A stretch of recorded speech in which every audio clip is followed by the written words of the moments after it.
ایک گاؤں میں کچھ لوگ شیطان کے بہکاوے سے ایک درخت کو پوجا کرنے لگے۔ اسی گاؤں کے عابد صاحب جو ہر وقت عبادت الہی میں مشغول رہتے تھے، ان لوگوں کی یہ کفریہ حرکت دیکھ کر جلال میں آ جاتے ہیں اور ایک کلہاڑی لے کر اس درخت کو کاٹنے کے لیے چل دیتے ہیں۔ یہ خیال کرتے ہوئے کہ نہ رہے گا بانس نہ بجے گی بانسری۔ راستے میں شیطان سے ملاقات ہو جاتی ہے۔ شیطان کہنے لگتا ہے، عابد صاحب کسی بھی صورت میں اس درخت کو کاٹنے نہیں دوں گا۔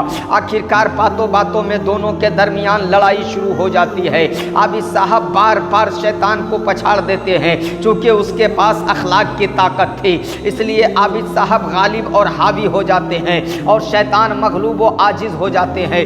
آخرکار شیطان اپنا ایک اور داؤ استعمال کرتا ہے، کہنے لگتا ہے، عابد صاحب اس درخت کو کاٹنے کی تکلیف نہ کیجیے، آپ اپنے عبادت خانے میں تشریف لے جائیے، میں روزانہ آپ کے مصلے کے نیچے ایک اشرفی رکھ دیا کروں گا، آپ اسی سے سحری اور افطار کا انتظام کر لیجئے گا اور صدقہ و خیرات بھی کرتے رہیے گا۔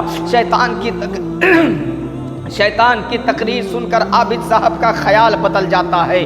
اشرفی کا نام سن کر شیطان کے جال میں پھنس جاتے ہیں اور سیدھے اپنے گھر کو واپس آ جاتے ہیں اور نماز روزہ اور ورد و وظائف میں مصروف ہو جاتے ہیں۔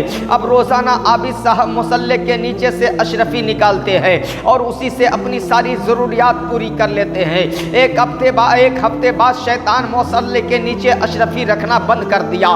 عابد صاحب روز مصلہ اٹھاتے ہیں اور جھاڑ کر تھک جاتے ہیں۔ شیطان کی وہ وعدہ خلافی پر عابد صاحب کو پھر جلال آ جاتا ہے، وہ پھر اس درخت کو کاٹنے کے لیے چل دیتے ہیں۔ راستے میں شیطان کو دیکھتے ہی عابد صاحب کا غصہ بڑھ جاتا ہے اور اس کو پچھاڑنے کے لیے ایک دم حملہ کر دیتے ہیں، لیکن اس بار کا نقشہ کچھ اور ہی نظر آ رہا ہے۔ عابد صاحب کو پچھاڑنے کے لیے بار بار طاقت لگا رہے ہیں، لیکن ہر مرتبہ شیطان اس کو پچھاڑ دیتا ہے۔ ادھر عابد صاحب حیران ہے اور ادھر اپنی کامیابی پر شیطان مسکرانے لگتا ہے۔ عابد صاحب پہلی بار آپ کی جیت اس لیے ہوئی تھی کہ آپ کے دل میں اخلاص تھا، آپ کے دل میں محبت تھی، آپ کے دل میں للہیت تھی، آپ کی نیت میں للہیت تھی، آپ محض رضائے الہی کے لیے درخت کاٹنے جا رہے تھے اور اب آپ درخت اس لیے کاٹنے جا رہے ہیں کہ آپ کو مصلے کے نیچے اشرفی نہیں ملی۔ معلوم ہوا کہ بغیر اخلاص شیطان پر بھی غالب ہونا بہت مشکل ہے، اور یہ بھی معلوم ہوا کہ اخلاص میں عزت ہی عزت ہے، نصرت ہی نصرت ہے، اور ریاکاری میں بے خوفی میں ذلت ہی ذلت ہے۔ حضرات، میں آپ سے عرض کر رہا تھا، ایمان کے بعد دوسری منزل خوف خدا ہے۔